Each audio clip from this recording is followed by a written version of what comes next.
I run the disaster services program at Houston Arts Alliance, and we are so excited to be partnering with TALA, the Texas Accountants and Lawyers for the Arts, to be presenting this webinar today on how individual artists, sole proprietors, contractors can work on a PPP application so that they can get access to PPP funds, either first or second draw. We know that in the first round, there were a lot of individual artists that were not able to get through or needed more help. And so that's why we are happy to get this together today.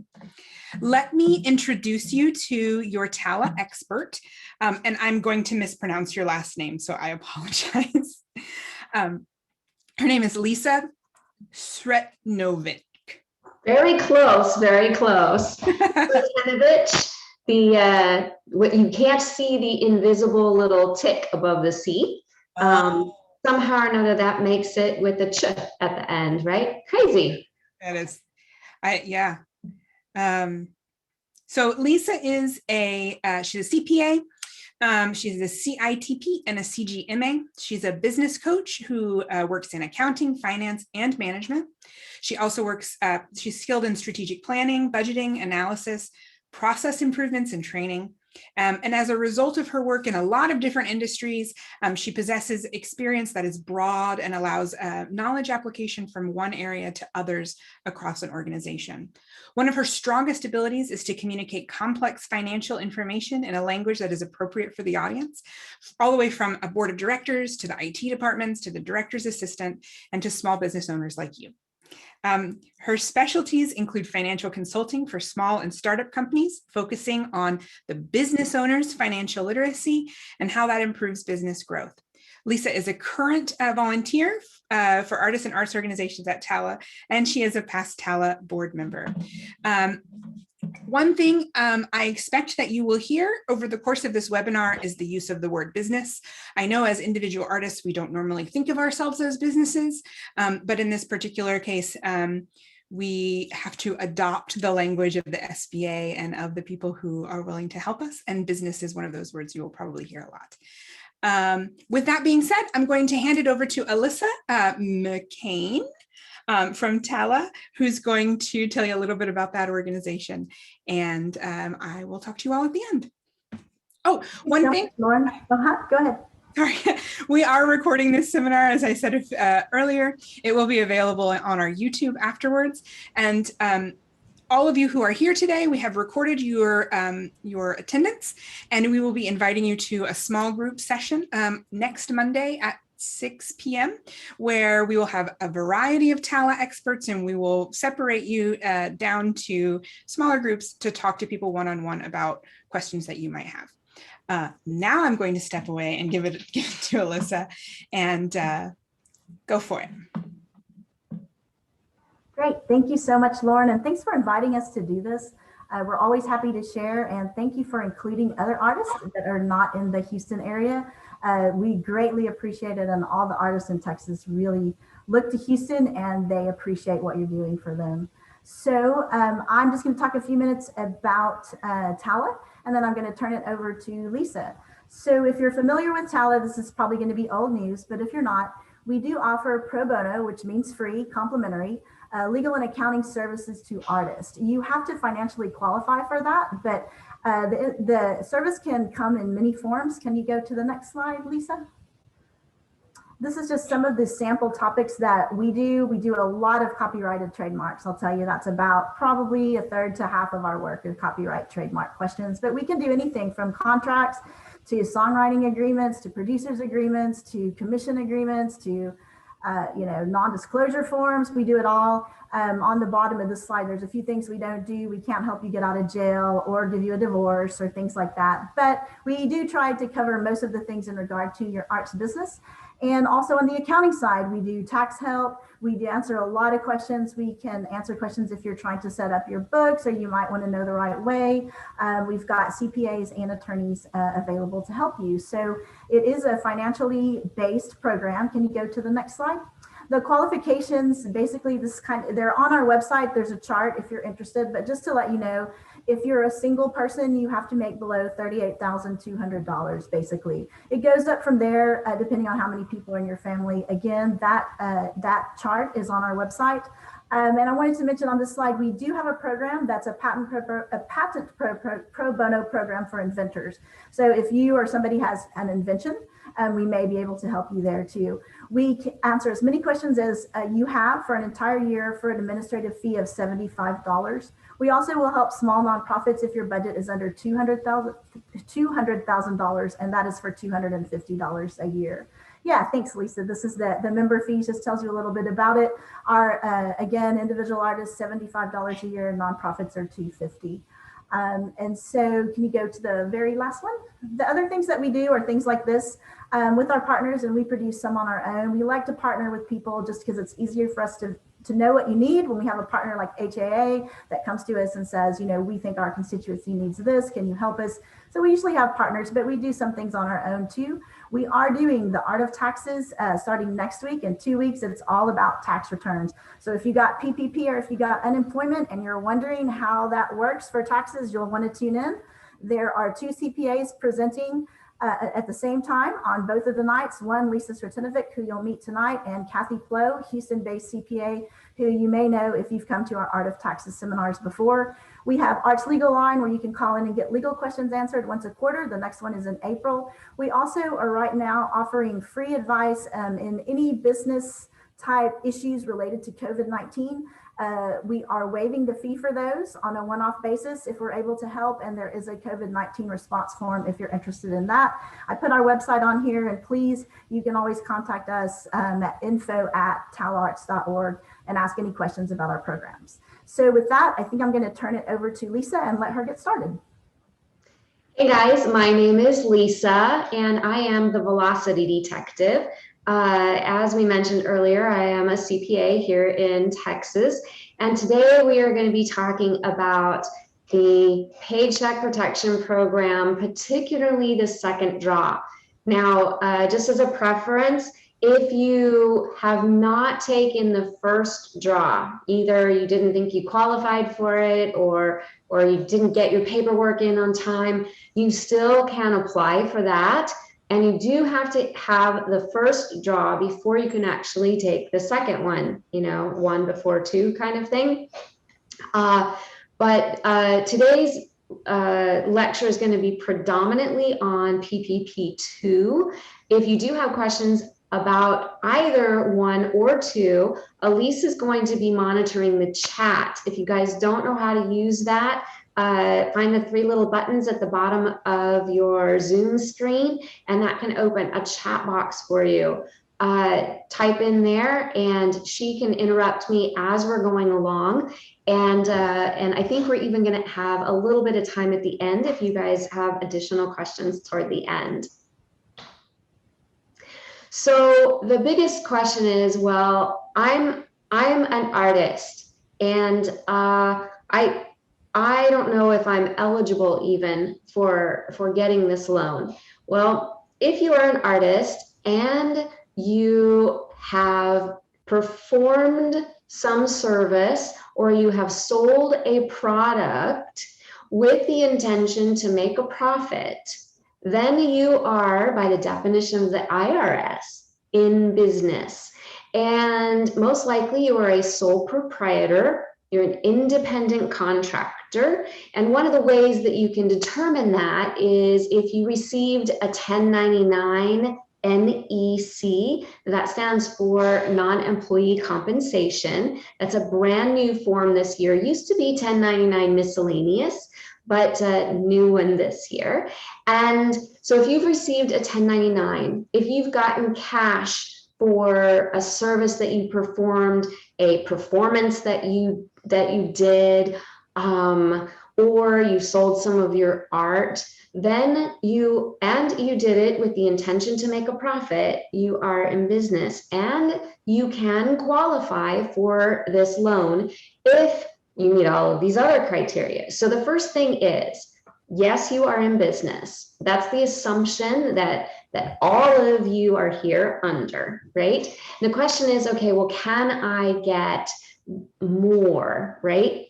Perhaps you've already had the PPP 1. Do I qualify for the 2, right? So the first thing is, were you in business on February 15th of 2020? So perhaps you qualified for PPP 1 from your 2019 tax return, but then you went out of business in January. Well, then that means you wouldn't qualify for PPP 2. You actually have to have been in business all the way through February 15th of 2020. Now, if today you are out of business, you also won't qualify anymore, right? So what was your business? Was your business in operation all of 2019? The reason that they're asking that question is some of how they're going to do the calculation of what the loan amount you can have is whether you were in business in 2019 or just for part of it. Like the next question is, are you a seasonal employee, right? Is it only part of the year? An example might be somebody who does a lot of crafts and you go to the Christmas bazaar. That's very, very seasonal, where it's only for a particular part of the year.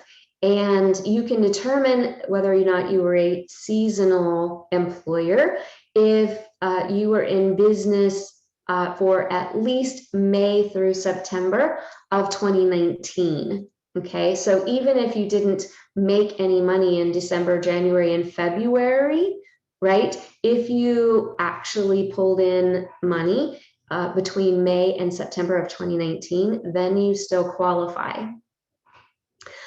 Then the next question is, well, do you employ people? And the definition that they're looking for here is actually a W-2 employee. You give them a paycheck, and at the end of the year, a W-2, not a subcontractor where you would give them a 1099. So make sure that you really are clear about the differences there. And then it's got some other questions about whether or not you're a restaurant and hotel, because in PPP 1, those industries weren't eligible. And same with the destination marketing organization and some publicly traded companies, as well as some farms and ranches, right? Since we're mostly thinking about artists here today, we're focused more on the sole proprietor, independent contractor concept, and that falls in the top section. So Lisa, I had a question for you. This may be coming up, so I apologize, but there was a little bit of confusion on the PPP 1 versus 2, and if you can apply for both. And if you haven't applied for PPP 1, can you do them at the same time? And I know there was some dates to follow, guidelines for that. Would you be able to cover that? Absolutely. You have to have applied for, received, and used the PPP 1 funds before you can apply for PPP 2. So that's not exactly true. You can apply for PPP 2 even if you haven't fully used it, PPP 1, but one of the questions is, will you use it before you get the second wave of money? And so the answer is no, you cannot apply for them at the same time, but as long as you apply for 1 and use them before you get the funds for 2, then you can get 2 also. The glitch there is that PPP 2, the end date for applications is going to be, at least as of today, March 31st of 2021. So you would have to apply for and use PPP 1 before March 31st and actually get your application in for PPP 2 before March 31st in order to get both, if you haven't already gotten 1. Right, so I think the takeaway is, if you didn't apply for PPP 1, there should be nothing stopping you. You should just go ahead and apply for that at this time. Absolutely. And then there was another question about, they were talking about a $2,000 grant to go with PPP, and I think they were a bit confused about the EIDL grant of the small amounts that you could get for $1,000 up front, and the PPP. So the PPP is not offering any type of upfront grant funding. Is that correct? That is correct. And the EIDL loans are still open. And if you actually want to apply for EIDL, you can, but the $1,000 grant is no longer eligible, right? So although you can get a loan, you can't get that grant any longer. Okay. Okay, I think that covers our questions on eligibility at the moment. Awesome. So the biggest difference between PPP 1 and 2 for most sole proprietors is that you have to actually show a 25% reduction in revenue between last year and this year. And what does that mean, right? The biggest thing when you're a sole proprietor is that you are looking at either the entire year of 2019 as compared to the entire year of 2020. If you took your Schedule C, does everybody know what I mean by Schedule C? It's when you file your personal tax return. And you are a sole proprietor or independent contractor, gig worker, you have a side hustle, it's that form, Schedule C, that you file. Line 31 of that form is where we're going to be looking for that revenue and whether or not it's decreased by 25%. Now, if you don't want to compare the whole year, maybe your year didn't actually drop a whole 25%, you are allowed to say, no, I don't want to look at the full year. Instead, I want to look at each calendar quarter, okay? If any one of those quarters, 2019, January through March, as compared to 2020, January through March, dropped 25% or more, guess what? You qualify for this loan. So when we talk about these gross receipts, we're talking about line 7 there. And so this is form Schedule C that you would file with your personal tax return, Form 1040. And what you're going to do is you're going to take all of your income before your expenses, but after your cost of goods sold. What do I mean by cost of goods sold? Well, if you are a service provider, like you play guitar, then you wouldn't have any cost of goods sold. But on the other hand, if you do paintings, then all of your canvas and your frames and your paint, that counts as cost of goods sold. So it's the amount of money that you earned less the cost of goods sold. And that's the number that you're going to compare either year over year or from one quarter to the other. Now, what if you have no idea?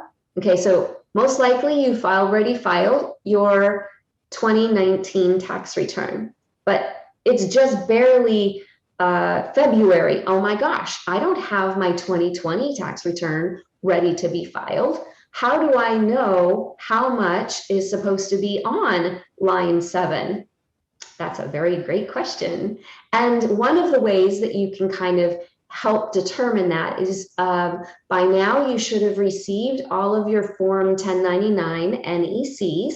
And that'll be a pretty good indicator of how much you've earned for the year 2020. You can also use your bank statements and maybe your calendar to help determine which quarter all of that money was earned in. Hopefully you've got a better system than just like the shoebox, right? And so maybe you've got a spreadsheet and you can add up all of the amount of money that you would put on your Schedule C.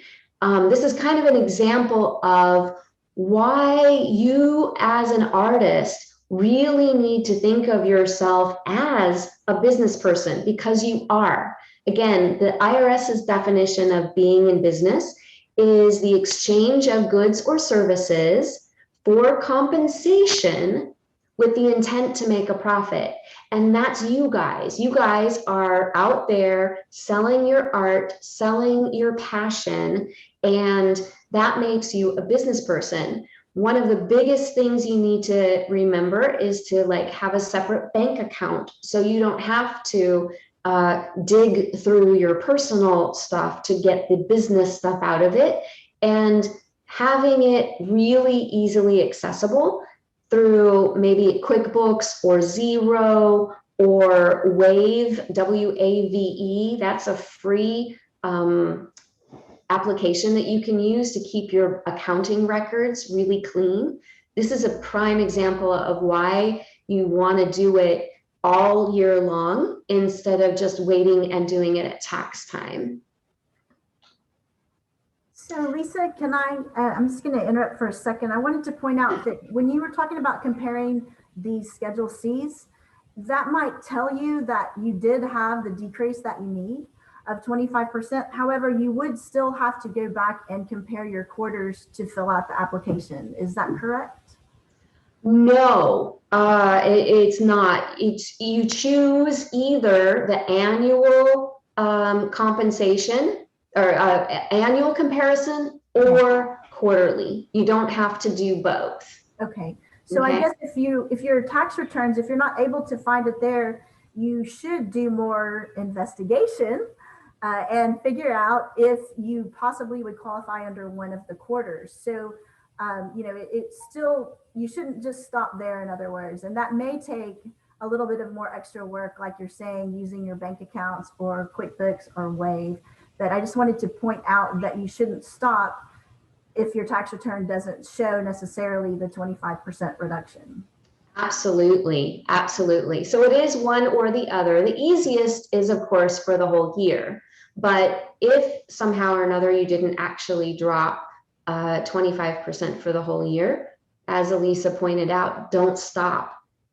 Take it a little bit deeper and figure out what quarter things belonged in. And because it only takes one quarter to qualify.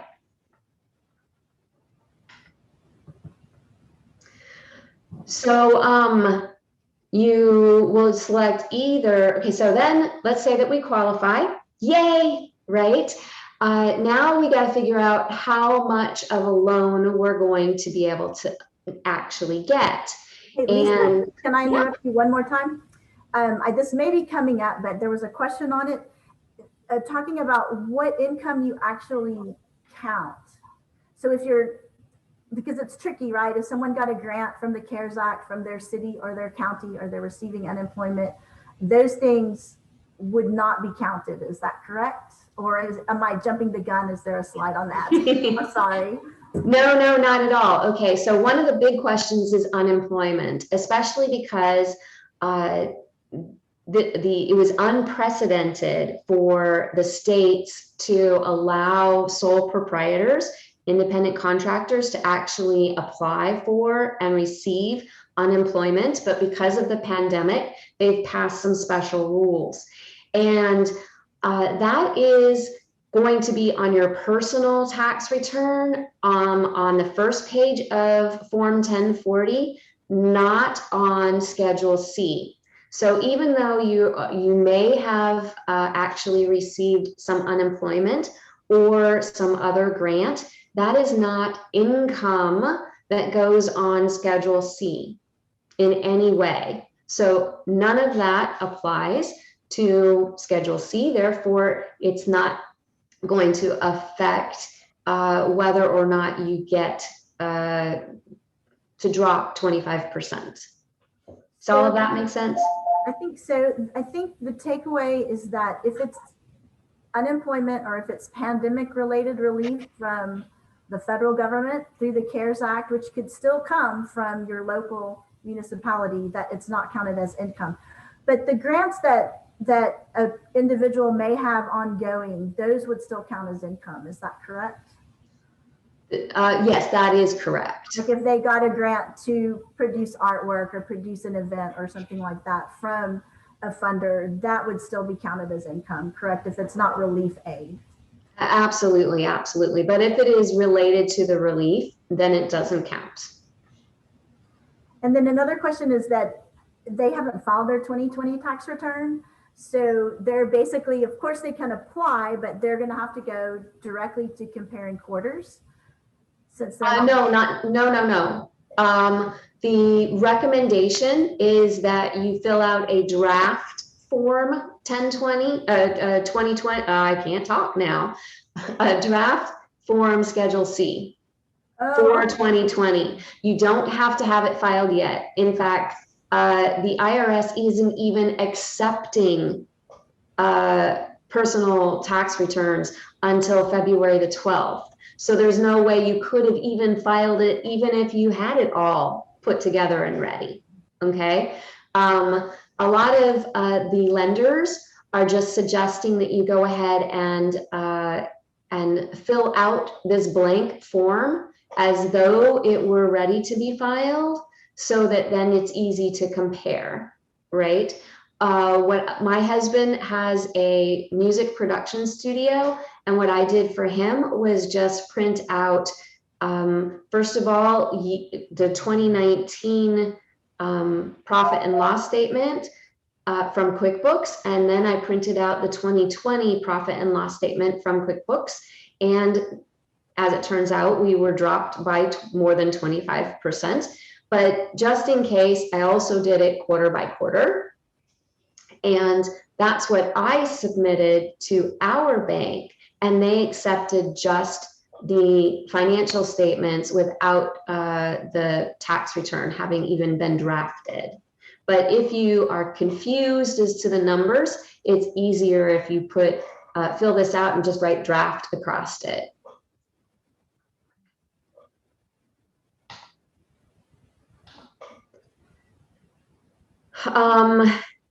So when they're talking about how much of a loan you're going to be able to get, you can select either all of, 2019. So if you are a sole proprietor, it's just your net income. So let's go back to Schedule C.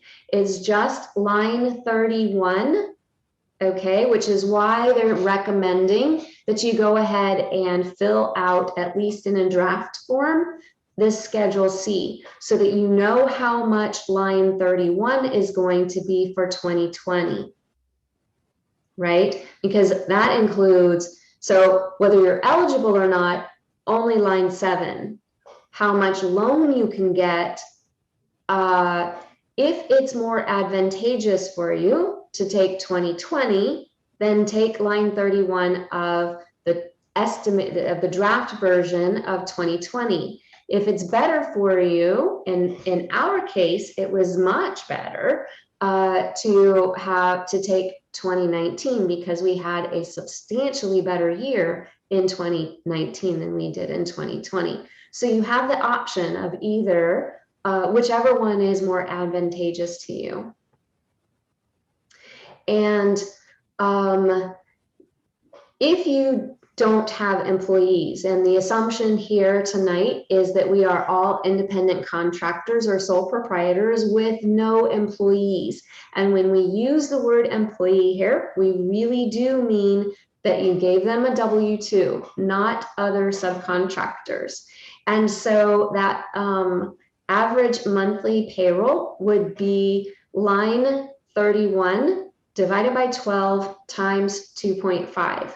And again, you can make your decision whether it's more advantageous for you to take 2019 or 2020. Again, there are some limitations, like if it's somehow or another you made a whole lot of money in either year, you're limited to $100,000. And again, it's line 31 divided by 12 times 2.5. So if your net profit was, say $10,000 for the year, no, we're going to do it easier. $12,000 for the year. You divide that by 12. That's 1,000 times 2.5 is $2,500 would be the amount of the loan that you would qualify for.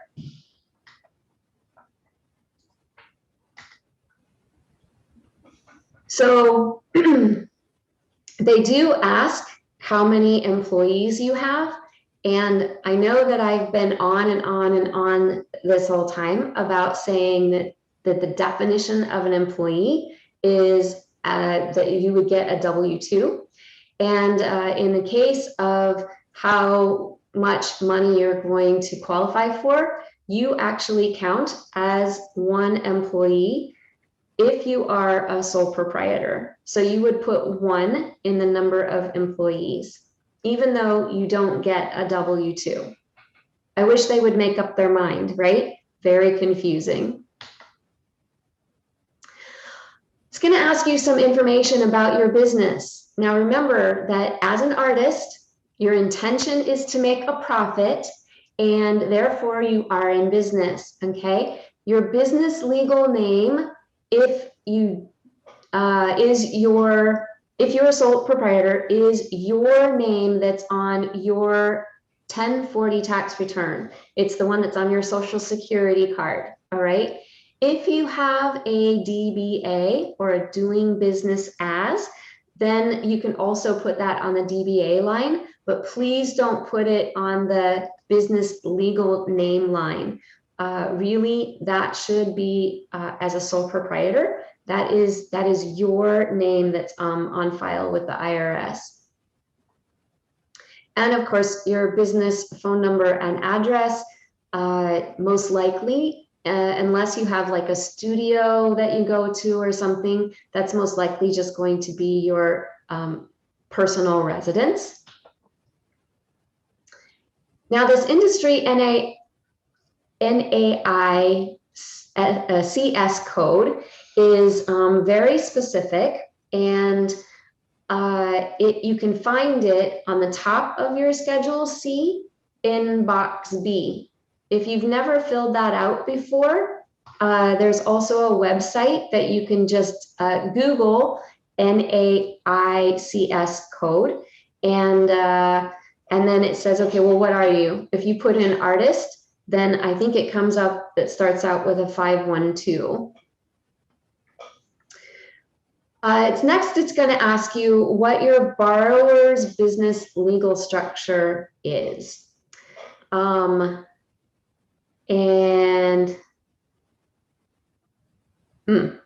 didn't pull that down. I know that one of the things that it asks is if you are a limited liability company.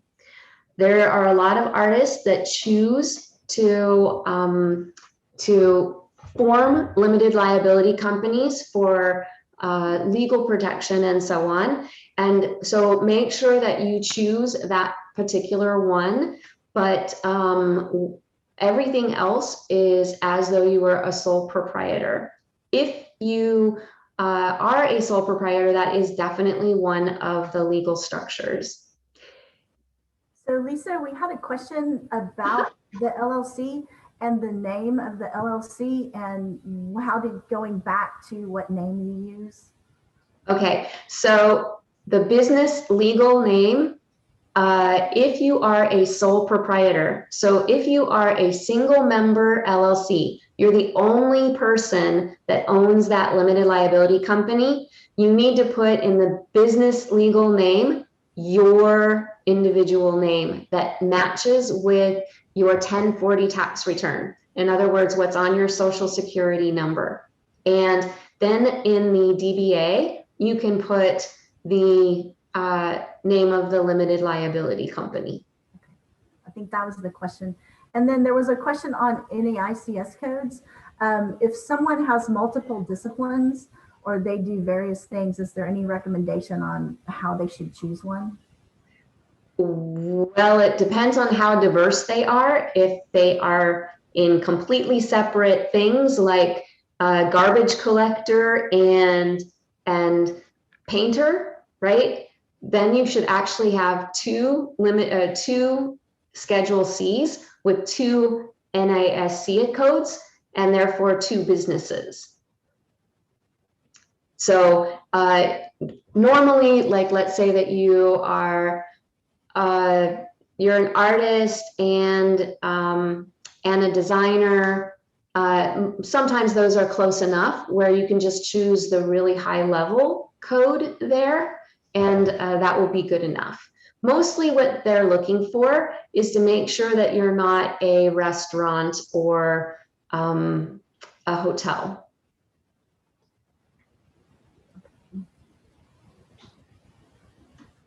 And make sure that you use the legal name that is on your tax return, the one that's on your Social Security card. If you go by a nickname most of the time, don't put that here. Make sure you fill it out like exactly. So Lisa, I've got a specific question. I'm just going to throw it out quickly. This person said that they were in business before the February 15th date, but they have formed an LLC after that. Do they just go by what their 2019 schedule was, or would they need to apply and put the LLC in the DBA at this point, or does it really matter? It doesn't matter. If you were in business, it doesn't matter whether you were a Schedule C without a limited liability company or you're a Schedule C with a limited liability company. It's for tax purposes, it's the same. So it would have been you were in business beforehand. Okay.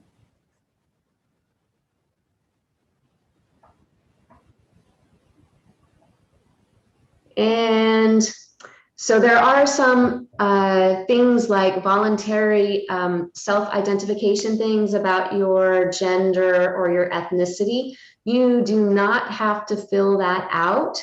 You can just say, I don't want to tell you anything about me. And they're just trying to get a good idea of, you know, where all of the money is going to make sure that it's spread out a little bit more evenly. So again, some of the things that you're going to need to make sure that you gather in order to fill out all of the forms is your 2019 1040 tax return with that Schedule C. If you haven't already filled out the draft version of your 2020 Schedule C, which is kind of the way that I would do it, at least you'll want all of your invoices and maybe your bank statements. Again, if you've got something like QuickBooks or Wave that is already filled out, that's the most ideal situation. They're also going to ask you for a picture ID to make sure that you are you. That could be anything from your driver's license to your passport, that sort of thing. Sometimes there might be some additional supporting documentation that they might ask for. I know that my husband, while we do have the music production studio, we also have some other businesses that he happens to be an owner of, and they had to have some documentation about that, right? Addendum A is whether or not you have ownership in another entity and whether that entity is actually also asking for PPP.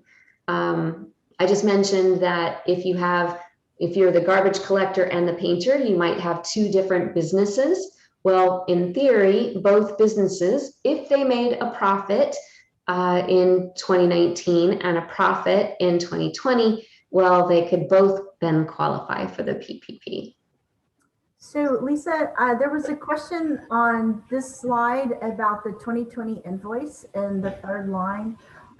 Just what are you defining as the invoice exactly? So this is from the SBA's website as recommended for things that you might use to calculate how much your income was. So an invoice is if you sang at a wedding and then you sent an invoice to the bride that said, I sang at your wedding and you need to pay me $300. So it's just the invoices might help you know when that you earned the money, is right, to help you know if you need to know which quarter that money was in. That'll help you kind of identify that if you don't have it recorded really in detail in some sort of thing like QuickBooks. And then there was a question on using PayPal, Venmo, the cash apps. Those, of course, would be income. I don't know if you want to talk about that just for a second. So all sorts of income count. Okay, so PayPal, Venmo, cash, even barter. Okay, like if I wanted a painting done and I was the garbage collector, and so we exchanged services, right? Then the market value for me picking up your garbage would be income for you also, and that would help give you a little bit higher loan amount. But remember that it's kind of balances, right? Because you also have to decrease by 25%. So it's cash, it's credit card, it's any form of payment that you received, no matter how you got it, that you still have to file on your tax return.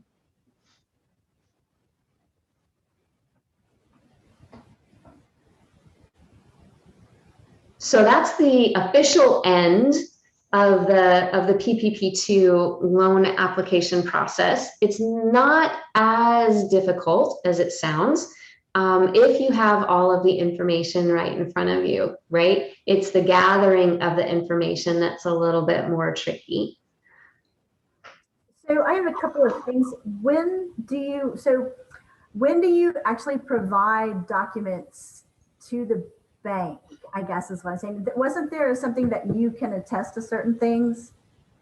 So right. So just like the PPP1 loan, this PPP2 loan is forgivable. What that means is that you will get this money, and if you use it for the appropriate things that for payroll, for rent, for utilities, then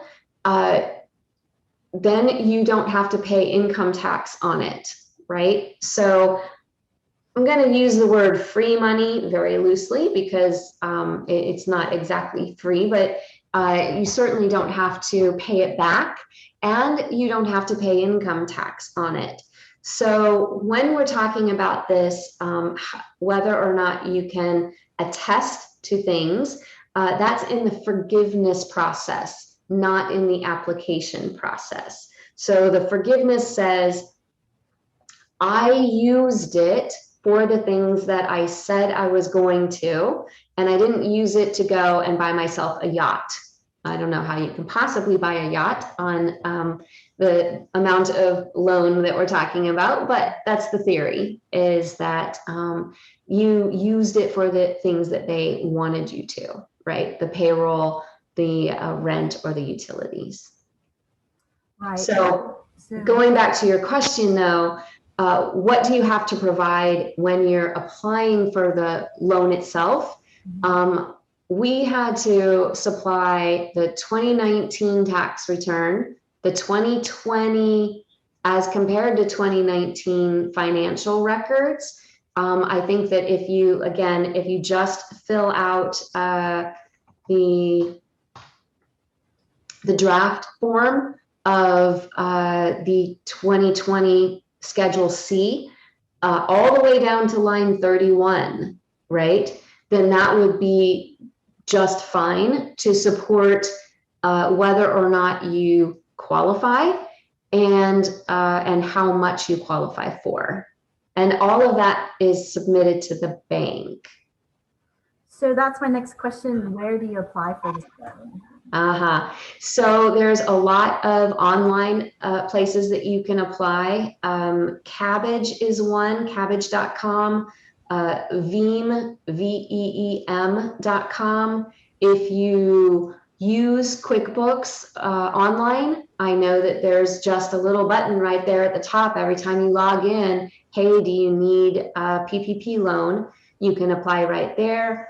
Some local banks and credit unions have been really good about processing them fairly quickly. I know that I'm in the Austin area, and I went through Randolph Brooks Federal Credit Union, and it was a beautiful, easy process. If you got PPP1, you might want to go back to that lender and say, hey, I'm ready to do PPP2, because they've already got some of your information, at least in theory. So I've got a couple of questions on payroll, basically, and they're asking what they can use the PPP funds for, and how does it work for the payroll for them? Basically. Yeah. So as a sole proprietor, the definition of payroll is going to be line 31 of your form Schedule C on your 1040 tax return. So basically, if you were given a loan of $2,500 and you simply put that into your business bank account, which should be separate from your personal bank account, and then immediately transferred the entire $2,500 to your personal bank account, that would be your payroll as a sole proprietor, which means that 100% of the amount of the loan that you got was used for payroll purposes. Once you get it into your personal possession, it doesn't really matter what you do with it. And is there an issue with using a business account versus a personal bank account? It gets a little bit mushy. This is another reason why you guys as artists really need to embrace the fact that you are business owners when you exchange your goods or services for compensation with the intention to make a profit, that you're a business owner, and you really should have separate bank accounts. You really should keep your accounting records up all year long, not just at tax time. But the answer is, if instead of putting it in a separate business bank account, you didn't have a separate one and it just went into your personal bank account, it's imaginary that it went into your business bank account and then magically moved over to your personal bank account, and voila, you've taken 100% of it as payroll. Okay, and then can you give any examples of, in addition to payroll, what this money could be used for sole proprietor? Well, from a sole proprietor perspective, really, you could, if you are a painter and you rent a stall at a studio, and that rent is $200 a month, you could take a portion of it and pay that rent, and that would qualify. But I would think that it would be easier to simply just take it all as payroll and a 100%.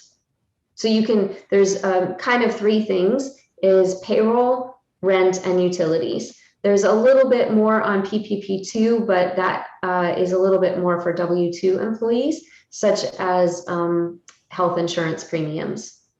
Right, and that rent can't be a personal office in your home or a studio in your home. No. It's actually like your business pays rent to somebody else. Think of a hairstylist where they have to rent a chair, right? That kind of rent. Okay, and then 60% has to be used on payroll. Is that the correct number? Yes, 60% or more has to be used on payroll. But for a sole proprietor, it's easiest just to say move 100% of it to your personal bank account. And then if your business still needs more money, moving it back to your business is a non-taxable event called a contribution. And, it's a different dollars though. Okay, and then we had a question. She said in the questionnaire when we were going through it, she said that if you answer that you do not have employees, does that mean that you're disqualified? So I just wanted to go again. If you do not have employees, you still count yourself as one person. Could you revisit that one more time? That's absolutely. I was just going to get the wording because this was from the SBA's website. The number of employees should reflect all individuals actually employed by the business as of February, blah, blah, blah, right? But further on down, if your business does not employ people other than the owners, and you guys as sole proprietors are the owner of your business, okay, please enter the number of owners who receive eligible compensation from the business. Businesses with no employees or no other partners other than the owner should enter 1. That would be you guys. So if you enter 0, I have a feeling that it might get kicked back, and then they'll have to come and re-examine, oh, you're a sole proprietor. You probably filled that out 0 because technically you don't have employees, and then they'll fill it in for you properly. Okay, and then I have a question. Will we be taxed on the PPP2 payroll in 2022? I'm sorry, will we do what? I think they're asking about the tax implications of receiving PPP on the tax return in 2022. Like, will they be paying tax on that? Oh, so assuming that you get it forgiven, you would not pay tax on it.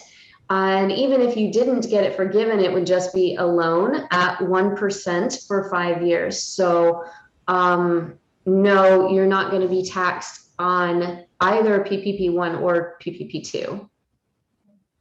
And the clarification one more time, the question on the employees, she's saying it's on the first slide, the very first slide of the list of questions. I'm not sure.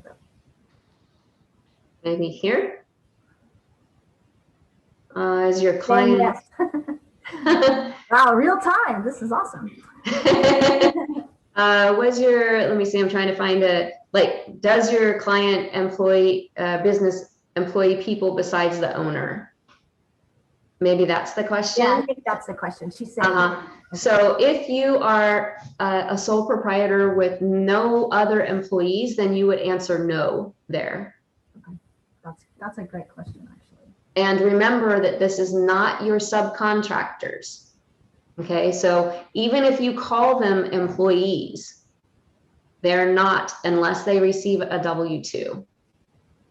Okay. I think that's all I have. I have a couple of stray questions here. A question on EIDL. Does this impact PPP2 at all?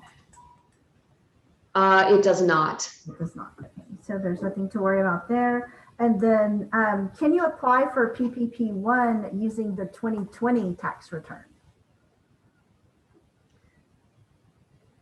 I believe the answer is yes, but you had to have been in business at least on February 15th, 2020. Right. Okay, and then I think that about covers all the questions that we had. Anybody else has anything else? Let's see if I have anything else.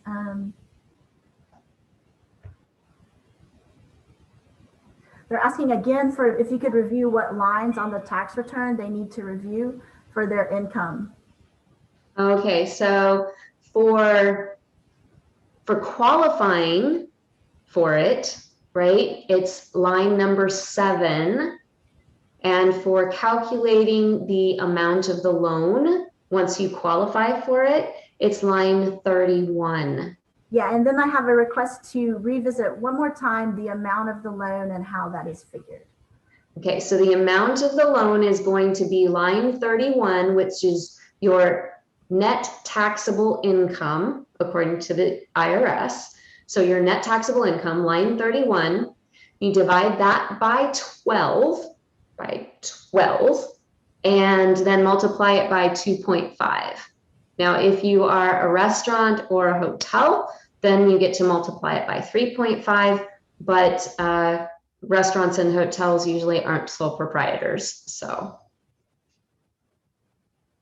Right, and then there was a question about the line 7 income from 2019 or 2020. I believe this is in relation to the amount. No, it wouldn't be the amount of the loan.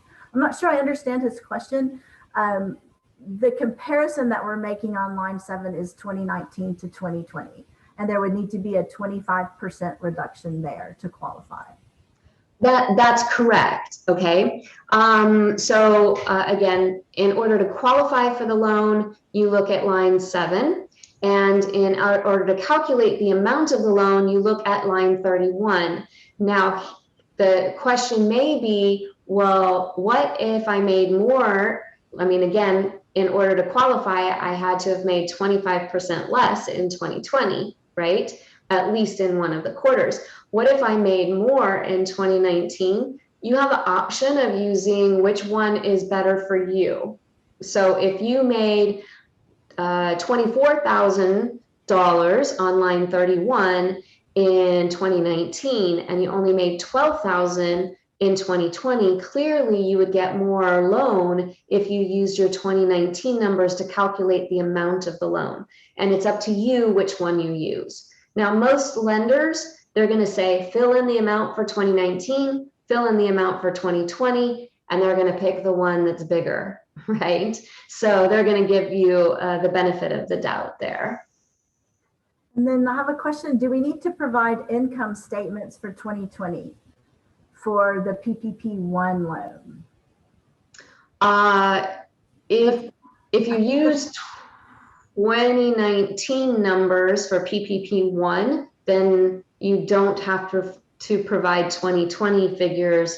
You just have to prove that you were in business on February the 15th. In order to do that, we had to provide, well, it was recommended to provide bank statements showing that we had the business as of February 15th, 2020. Okay, and then I've got maybe a clarification that you could make. This person said that their job in 2019 paid him as an independent contractor. So he's asking if he qualifies and if he uses that as income. Maybe you could just kind of clarify that that's who he paid for his 1099 and that his 1099 is income.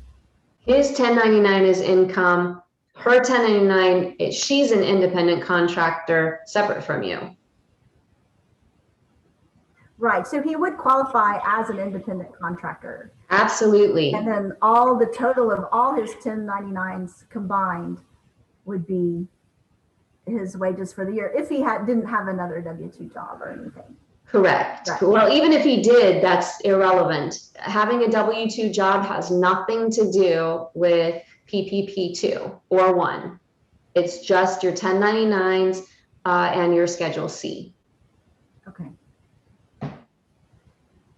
And then let's see. So this is another PPP-1 versus 2 question.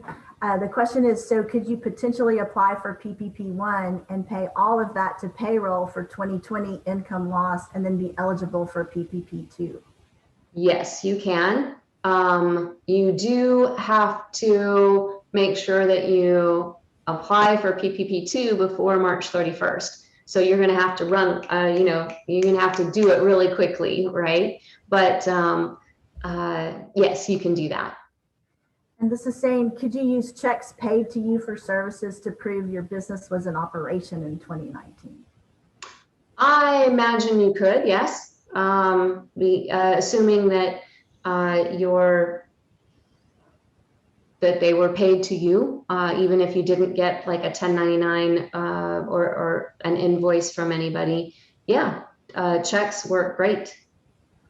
And then I've got a question, is this non-taxable PPP different from how non-PPP grants or forgivable loans are handled, like a city-based grant received? That's kind of a different can of worms, but do you want to just talk a second about that? It is a little bit different because I'm not not as familiar with how the grants work. I do know that certainly when you have actual payroll, that you can't pay that payroll with one grant and get the PPP forgiven for the same payroll. So that's about as much as I know about that, though. I can speak on behalf of HAA at least. So speaking specifically about the way HAA grants out, we do send out a 1099 because of our contract with the city. So your grant from the city is you have a 1099, an independent contractor form.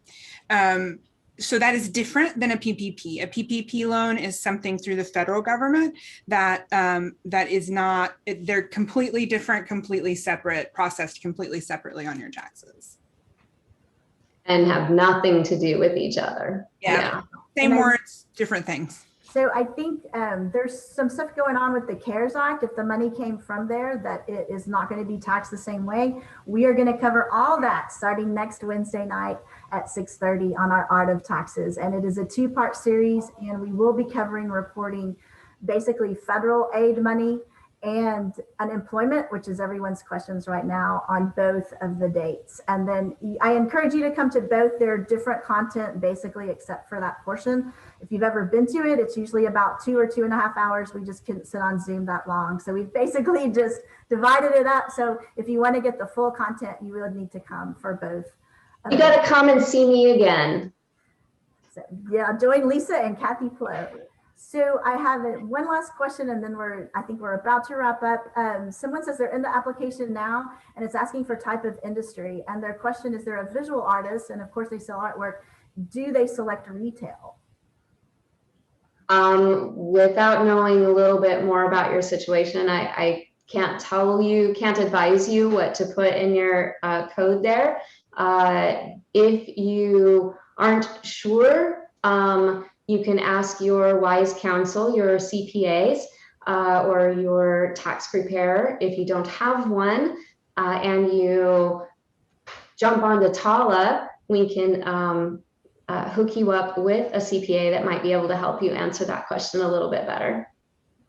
And I do want to say, as you get on this week or this weekend, and you have questions, HAA has arranged for us to come back next Tuesday night from 6 to 8 to answer all these little questions like this that are not coming to mind or popping up right now. And we're expecting to do this most likely in small groups. So we've got a couple of other professionals lined up, and we're just planning on getting in with 4 to 6 people and having a conversation and everybody asking their questions and getting those individual type questions answered. So I think it's a good opportunity in the next week to go online. And if you understand it, great, just submit. If you don't, and you're still next Tuesday, you still have questions, please take HAA up on their offer to set this up for us, because we'll be back working with them, and we would love to help you out at that time. Absolutely. The cool thing for me about the small groups is that you only get to go if you were here tonight or tomorrow night with our nonprofit group. So it won't be anyone who hasn't heard what you've heard tonight. So you are in a special class of people who are invited to the small group sessions next week. Special people. Yes. Thank you all so much. On behalf of the Houston arts community and on behalf of HAA, this was very informative and super helpful. And we really, really, really appreciate it. Oh, no, we appreciate you, everything that you do. It's Thank just, you're so wonderful for the Houston community. And again, thank you for opening this up to all our other artists in Texas. Absolutely. You guys remember that you really are business people. All right. And one last thing before we go, HAA's disaster program does more than this. You can visit us at ready.haatx.com to see all of our COVID-19 resources and all of our non-COVID-19 disaster resources, because there are other disasters. Remember when we used to have hurricanes? Those were things. So you can see that. And then also on that page is a help desk where you can send an email directly to me or to my coordinator, Colby, who is also here tonight, and we will help you navigate what we can, or we will put you in touch with someone like Lisa or Elisa who can help you. Otherwise, thank you guys so much. And you'll get an email from HAA within the next 48 hours with an invitation to the small groups. And we look forward to seeing you there. Great. Thank you, Lauren. Thank you, Colby. Thank you, Thanks, everyone. guys. Night. See you next week. Bye.